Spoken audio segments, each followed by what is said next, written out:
Hello, hello. Welcome to this edition of the Cancer Coach Talks. I'm your host, Leslie Nance. And tonight I have one question for you. And that is your cancer journey keeping you stuck? There are many ways to get stuck in a cancer journey. And tonight I'm going to discuss two things that I have identified in over 500 people that I have worked with over the past 5 years, truly understanding and relating to what keeps us stuck when it comes to our cancer journey. I'm going to share two of those things with you tonight. But before we do that, let me introduce myself properly. My name is Leslie Nance. I am the cancer coach. I come here on Tuesday nights, most Tuesday nights, not every single Tuesday night of my life, but most Tuesday nights at 6 p.m. Central Time, really just inspiring you to think a little differently about cancer. I talk about cancer very differently than most holistic professionals do. Most people talk about cancer. I use a very different syntax and idea when it comes to talking about how we relate to cancer. And so come here on Tuesday nights, dropping those nuggets out for you guys. And hopefully you're here, you're ready to take notes, you're ready to absorb some information tonight. If you're not, get in a nice quiet place, get in a space where you can plug in your headphones, stop multitasking, tune in for the next half hour, and let's talk about how to get unstuck. Again, Leslie Nance, certified holistic nutritionist, certified holistic cancer coach, founder of Any Stage Cancer Protocol, and 8-year cancer survivor as well. So, what I know to be true about cancer is that it is the ultimate in confusion.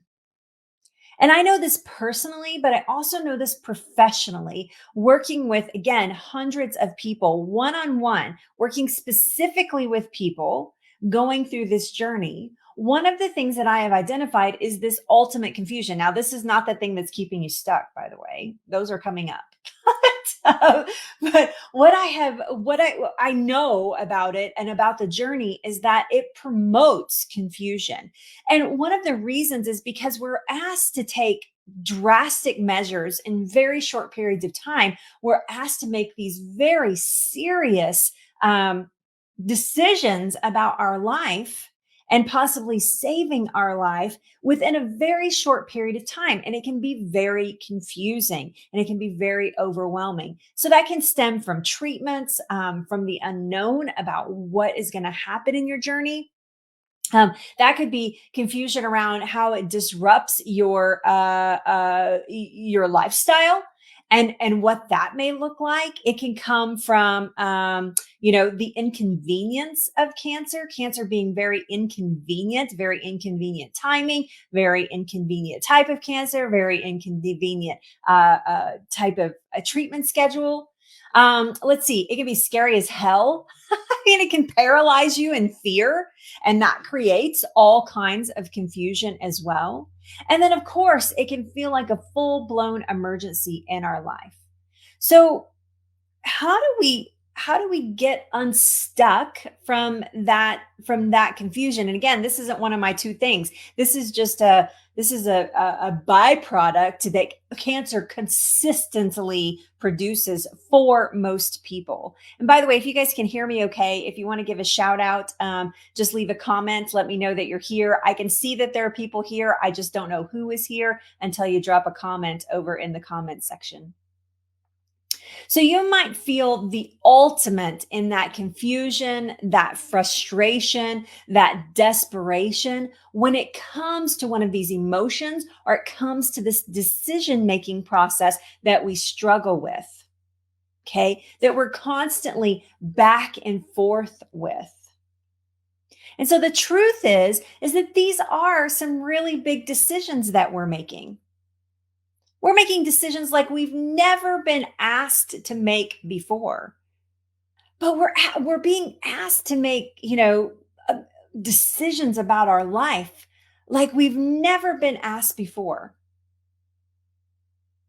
And these decisions are all about you.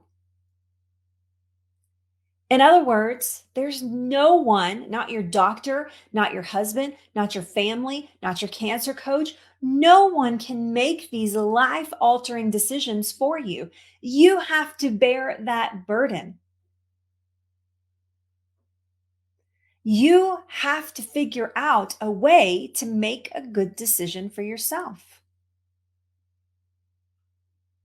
Now, I've identified two common causes, and both of these causes are from advice sources, from places that you might go to get advice on what to do next. And this advice source, this idea, that we just want somebody to definitively tell us what to do. Just tell me what to do and I'll do it. We practically beg our doctors. We beg our nutritionists. I've been begged as a cancer coach. Just tell me OB1 what to do and I will do it. Especially if it's coming from a trusted source. And so we get into that mindset that we just want somebody to tell us what to do, just set the path for us and we'll do it. And you think that that would be obvious if a doctor's saying, hey, you need chemo, or hey, you need surgery, or hey, you need radiation, or hey, you need immunotherapy, or whatever it is, or you need to change your diet, or you need to, you think that that's like, those are super obvious until it's you that's making those decisions. And then you realize the magnitude of things that are on the table around those decisions, including your life. We just want somebody to tell us what to do. So we go out looking for advice. And this is the reason that we ask our doctors things like, so if I was your sister or mother, what would you tell them to do? You just want your doctor to tell you what to do. Just tell me what to do and I'll do it. Some doctors take advantage of that. Some doctors actually want you to make a good decision based on what you want to do. Sometimes there are truly multiple options and multiple solutions. I am 100% confident that there is not just one way to heal, that there are a multitude of ways to heal, and that we must take the path that is righteously ours. And I help people uncover that truth, what that truth is for them. Everybody's a little different. That's part of the work that I do. It's opening up those healing pathways, finding out what that means to you, because everybody's different. People ask me all the time, well, what did you do? I had somebody on the phone today that was asking me, tell me what you did. Tell me what you did. And you're doing so great. I'll do what you did. But you're not me. You don't have my life. You don't have my lifestyle. You don't live in my body. So it's very different for you, as it should be. Stephanie saying, I know, Stephanie, sometimes I can be so busted. But you know why that is, Stephanie? Is because I have been there, done that. I asked every freaking practitioner I worked with, if I was your mother or your daughter or your sister or your best friend, what would you tell me to do?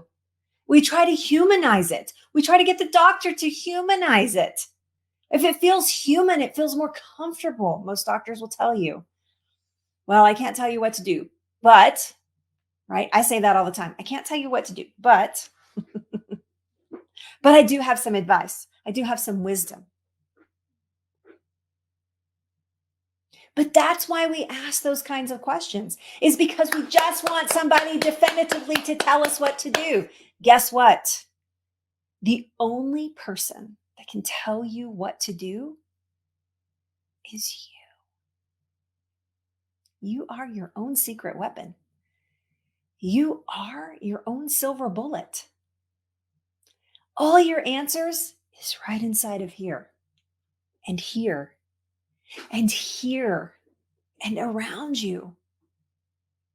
Sometimes we get so paralyzed by the fear, we forget to take into account what our own emotions are saying to us and telling us. I knew that chemotherapy was not my path. And it's not because I'm anti-chemotherapy. It's because I knew it wasn't for me. I said no to it. Almost a year's worth of chemotherapy. I said no. Should you do that? I don't know. I can't answer that question for you. Only you can answer that question.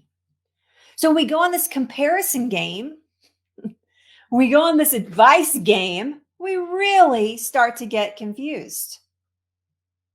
A holistic doctor or practitioner is going to tell you something very different typically than a medical doctor. Then you're going to read in a book, and then you're going to read somebody's story, and then you're going to have this piece of information, then you're going to have that piece of information. You worked yourself into a frenzy. And when we hear an answer, when somebody's brave enough to say, this is what you should do, like our doctors, and it's not the answer we want, then we stay stuck. We get good and stuck, as if we've been stuck with Gorilla Glue on the wall, on the floor, in our mindset. We get all Gorilla Glued up. We get stuck as heck. And we wonder why uncertainty is so high. Why am I so confused? Because you want to be, because you're promoting it, because you're asking for it instead of being definitive about this is how I'm going to solve this problem. Now, sometimes that takes outside information, but rarely does it ever take advice. Getting unstuck is not about finding good advice. Getting unstuck is gaining the confidence and the information and unblocking healing pathways and gaining confidence and unblocking healing pathways. That's how you get unstuck. So we hear the answer and then we go, well, that's not really the answer I wanted. So I'm just going to stay stuck over here. That's not really what I wanted them to say. Well, actually, if they had told me, if the story had been a different story and they had said, Leslie, if you do chemotherapy, you have, even if they would have told me that, I would have only had like a 20% chance of cancer returning. I would have had to seriously contemplate it, but it wasn't. It was going from like 70% chance down to like 60%. And that just wasn't enough to warrant a year's worth of chemotherapy in my own heart, in my own body, in my own mind. I was not prepared for that. That's not what I wanted to do. And I knew it. I wasn't very wishy-washy about it. I made a decision and I pretty much stuck to it. Now, I took a little time to make sure that it was a right decision. I did my research. I got some really good understanding. I understood how to read reports. I taught myself how to read these onco type tests that you get, these genetic tests that you get, to understand how they work and what they did in the body. And I made a decision.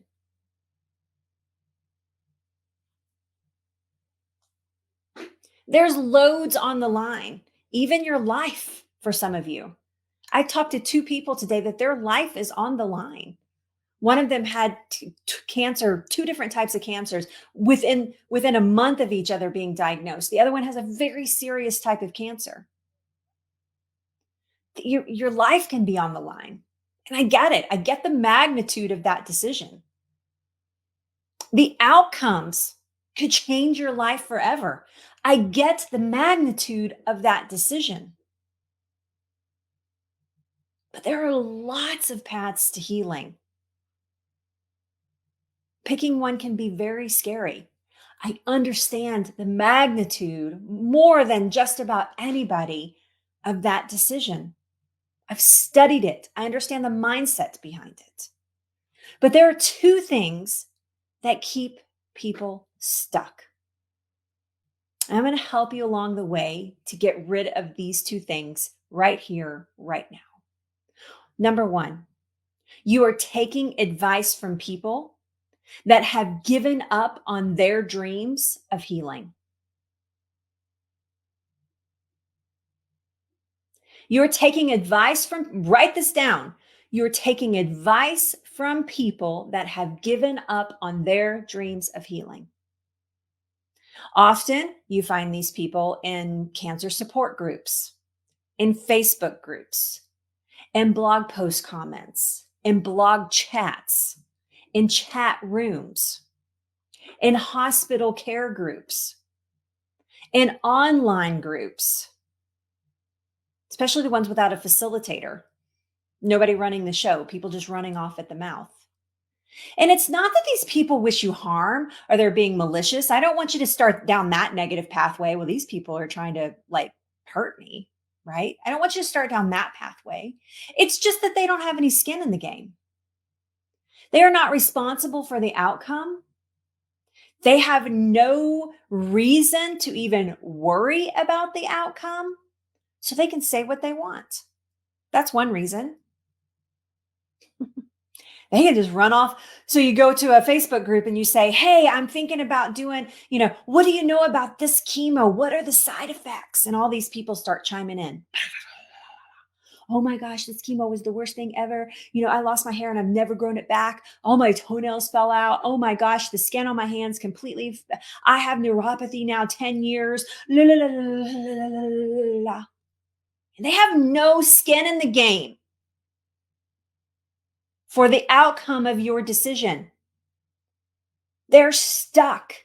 They're okay with not fixing the problem. So it's very convenient for them to tell you how you might fix yours. Now, talk about busted. Some of you right now, I totally busted. You're like, "Oh shit." Or you just had a massive light bulb moment. Like, "Oh, not doing that. I was so tempted to do that." This was me. I was this girl. I stayed up for 2 months. I stayed up every single night. I slept about 30 minutes a night. I am not kidding you. I slept about 30 minutes a night. I stayed up glued to my little iPad. Now I have a giant iPad. Now it feels like it was like the size of an iPhone nowadays, that I had this little iPad and I would sit there and scroll and scroll and scroll and scroll and scroll and scroll, looking for anybody that might have a similar story than mine and that I could ask advice from. What would you do? And I did. And I got really crappy advice. Crappy advice. And when I realized that these people don't know me from Adam, they have no investment in my life, not on a personal level, not even on a stranger's level. They could say anything they wanted. They could manipulate my outcome and never think twice about it from their words that they have said. This felt very dangerous to me. And in fact, it was very dangerous for me. I got addicted to the process. Thank God Facebook wasn't like, I mean, it was on, but there wasn't all these groups and supports and all this stuff. I would have been a nut job by the end of that. I would have drove myself crazy. I would stay up all night looking for these stories and answers and asking advice. I couldn't wait to see when somebody was up in the middle of the night with me. Oh, misery loves company. Oh my goodness, misery loves company. And I was miserable and I was attracting all these miserable people to me, people that had already given up on their healing. And I had to break free. One night, many of you maybe have heard this story. One night, my iPad battery was dead. I sat down. I had been in bed for probably about an hour, faking it until my husband would go completely hard asleep. And we have the kind of bed that doesn't move when you get out of it. So he wouldn't even realize that I was out of bed. He didn't even know I was doing this. Right. And I would get out of bed and I went downstairs. This was about, oh gosh, this was probably about 7 or 8 weeks into this, me doing this. And I went downstairs and I turned on I clicked, touched my screen to my iPad and it didn't come on. And I was like, oh, what's going on? Oh my gosh, it's not charged. My drug of choice is not charged. How am I going to research tonight? I'm never going to be able to sleep unless I can see who answered my blog post from last night and who gave me the advice. And oh my gosh, my charging cord is upstairs and it's on my husband's side of the bed. And if I go over there, he's going to wake up and he's going to know I'm awake. And then he's going to try to stay up with me. And then I definitely won't be able to look at these boards. I won't be able to look at the replies. Yep, that was me. So I couldn't do that. Couldn't look at that. So what am I going to do? What am I going to do? There's no computers in the house. We only had iPads in the house. What am I going to do? Oh my God, I can't sleep. And now I'm really in a mess. I'm really in a panic. What am I going to do? So I happened to look over at a book that my best friend gave me that I had not even cracked open, called Crazy Sexy Diet by Chris Carr. Some of you know this. And I was flipping through it and I was like, this chick is a nut job. She's not, but this is what I was thinking. What is she? What is all this stuff she's talking about? All this crazy stuff she wants. Oh my gosh, whatever. And I got to this one part and she said, and then I became the CEO of my health and my life. Boom. I'd been a CEO before. I'd owned many businesses. I knew exactly what she meant. The next morning, my husband comes downstairs, and instead of seeing a weary, tired, red eyed, haggard woman that cancer was killing, even though it wasn't, but it was in a way, the bathroom door flung open. It was me. I was smiling, and I said, I'm hungry. What do you want for breakfast? He looked at me and he said, what do you mean you're hungry? You haven't been hungry since you've been diagnosed. I was like, I know, I'm starving. Spell broken. I became the CEO of my health in that moment, all because my iPad battery was dead. Was that coincidence? No. To me, it felt like divine intervention. It felt like divinity in a moment, right place, right time to get this information. This is what being a boss of your cancer is all about. Understanding what it takes. So, number one is that you're taking advice from people that have given up on their healing already. If you're doing this, stop right now. Quit. Make a pact with me that you're going to quit. Pinky swear. Leslie, I pinky swear I'm going to quit this right now because it is not serving me. And all I'm doing is fueling my fear, fueling my animosity, fueling what I fear is going to happen every step of the way. Stop right now. Don't take advice from a total non-professional stranger that has no skin in the game for your outcome ever. Which leads me to my second, number 2 reason you are staying stuck in your cancer journey. I'm about to hit you between the eyes. I'm sorry, but I'm going to do it because it's going to make you feel better when I do. When you take action on these 2 things. The second one is that you're taking health advice from a protocol or a book or a Facebook page or an individual that offers no support for your outcome, has no responsibility for your outcome or when you are in trouble. Books are great. I love books.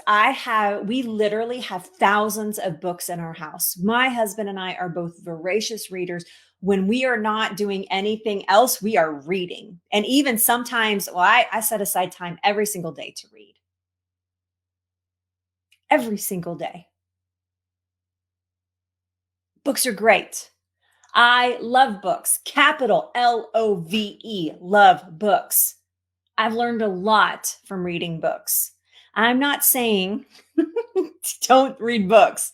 Don't read I'm not saying that. What I am saying is don't take the advice from somebody who has no no responsibility for your outcome. They're not there to answer questions unless that author of the Facebook page or the Facebook group or the book or something has a way that you can contact them and get a consultation for their particular protocol. You should be running the other way. What if your doctor said, I'm going to give you chemotherapy, but you don't get to contact me during this process? Would you go to that doctor? Hell no. No. Today I had a call with a woman who is 75 pounds underweight. She started at 144 and she weighs 69 pounds today. And I asked her, she's really concerned about her health. And she said, I asked her, I said, what's going on? Is it cancer treatments? No. Is it the cancer? Do you think that that's what's causing? No, I know what's causing it. What's causing it? It's this regimen that I'm on. I'm juicing. I'm drinking 64 ounces of juice every single day. I don't have room in my stomach for anything else. Then you add the supplements and the water on top of that. By taking the supplements, I don't have room for food, but I'm going to kill this cancer. I told her, you're going to kill yourself. What? You can't continue this. I actually advised her to go to the emergency room based on some symptoms she was telling me. Look it, your body is shutting down. You are completely malnourished. She went, she took my advice. They admitted her into the hospital this afternoon. I just got a text from her right before this call. She's reading a book, she's doing a protocol. There is some online interaction, but nowhere can she call in and ask a question. Look at, am I supposed to be losing this much weight? Can you tell me why my hair is falling out? Can you tell me why my stool is completely liquid? Can you tell me why I have a rash on my abdomen? Can you tell me why the muscle pain is so extreme? Not, no, nobody could answer her questions. There was no resource for her. She thought that she was doing it right. She's on death's door. I'm not exaggerating. She is very, very sick. And when I ask her how she got started on this, she said, well, I read this book and it was so convincing. It was my type of cancer, even. It was so convincing. The person that healed themselves has my type of cancer that I was all in. I was going to do it. And I just kept going. And then it becomes an addiction. And then I begin to fear that if I don't keep doing it, that the cancer is going to get worse. And P.S., the cancer's still there. She's not gotten rid of her cancer. I'm actually taking her in as a one-on-one client, which I rarely do. Once she's out of the hospital, we've agreed and she's back to some stability in her health, out of emergency mode. If that happens, praying for her that it does, because she's so wrapped up in what she was doing. And this person, these people have no responsibility to her. They can just write a book, sell a book, not responsible for your outcome. And they say it, not responsible for your outcome. Don't even have a place you can ask questions when you have concerns. This is wrong. If you are taking this type of extreme advice, stop. Go find a professional. You can take that information to a professional and say, hey, I'm going to do this diet. Can you monitor me while I'm doing it? Make sure that I don't end up in the hospital. I take about 25 calls a week for people that are interested in enrolling in my program. And in these calls, I'm making a decision. Can I help this person? And they're making a decision. Can she help me? We're coming to a mutual decision together. If the answer is yes for both of us, then we move forward. If it's no for either one of us, then we don't. But there's a responsibility there for an outcome. If you do not have that type of partner and you're doing some sort of crazy town diet, you need to quit. It could be very dangerous. Whole foods, whole real foods, supplementation, they're not benign. I was just telling my clients today in our group meeting, I was saying, you can eat too much spinach. You can eat too much tomatoes. You can eat too much oranges. You can take too much selenium. They're not benign. What are you doing?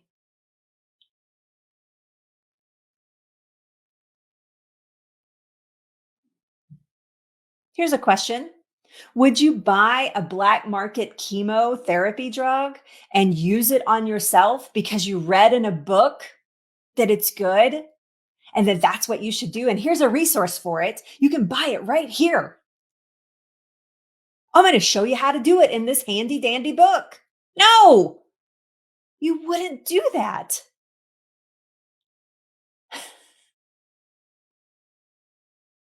Don't buy into a process without the support. There are tons of people out there, there's tons of people out there willing to support you through this process.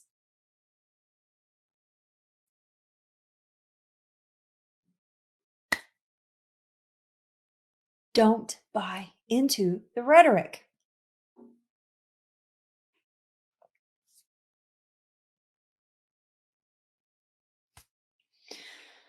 Okay. If a practitioner, just like the random sources, I got off my notes a little bit there, just like the random sources of people you're asking advice from on Facebook or wherever that are not professionals, the professionals also do not have skin in the game. They are not responsible for your outcome. And if this is some authors write a great book and then they have support on the back end. If that's your jam, do that. But don't just read the book and not get the support. You're really missing out. You could cause more trouble than good. In fact, it's probable. If you read something that's interesting, find a professional to support you in that.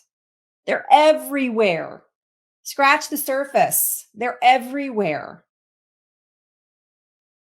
We're not talking about curing a cold here. We're talking about cancer. We're talking about your life. All that decision making, all that time you're spending. But we get so desperate for an outcome and we want it to happen now. I want that to happen now. I don't want it to be an inconvenience in my life. I want it to happen now. I want it to go away now. It seems like it came on very quickly. Can't it go away very quickly? When all reality, it's probably been there for a long time. You're just noticing the symptoms of it.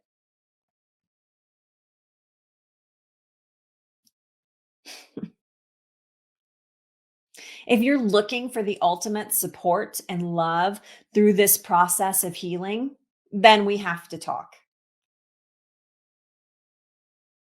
If you're looking for someone to love you and support you, no matter what you're choosing for treatment, no matter what paths you are going down, whether it's alternative or medical, if you're looking for proper nutrition that is going to keep your body running in a way that cancer is not attracted to, if you're looking to align your mindset, if you need advice, if you need somebody to stand beside you in this, that's a professional and show you a path, unblock healing pathways, then we need to talk. I'm going to put a link in the comments that's going to lead you to my webinar, 5 Steps to Becoming the Boss of Your Cancer. These are steps that all my clients know. This is a webinar, but it's not some freaky deaky. Now you have to buy, this thing to get that result. It's going to, at the end of it, it's going to offer for you to book a call to speak with me. But why I'm taking you to the webinar first is because you get to learn more about me and how I talk and think about cancer. And if it still resonates, then you can click on the link and make a call with me. I think I have some times available next week. We're completely out this week, but next week. If you're still in the frequency with me after the webinar and you're like, God, that Facebook Live and now this, and this is exactly what I was looking for, then book the call. It's completely free. A lot of people are like, oh, are you going to try to sell me something? No, I am going to, if I can help you, I'm going to make an offer to do so. Is there an investment in that? Yeah, I'm a professional. That's what I do for a living. Yes, there's an investment. But if I can help you, I promise you that I will be there to love and support you every step of the way. You will never dangle out there wondering if you're doing it right. Ever, ever. Stop letting others with no obligation to your outcome run the show when it comes to your healing. You are doing yourself a disservice.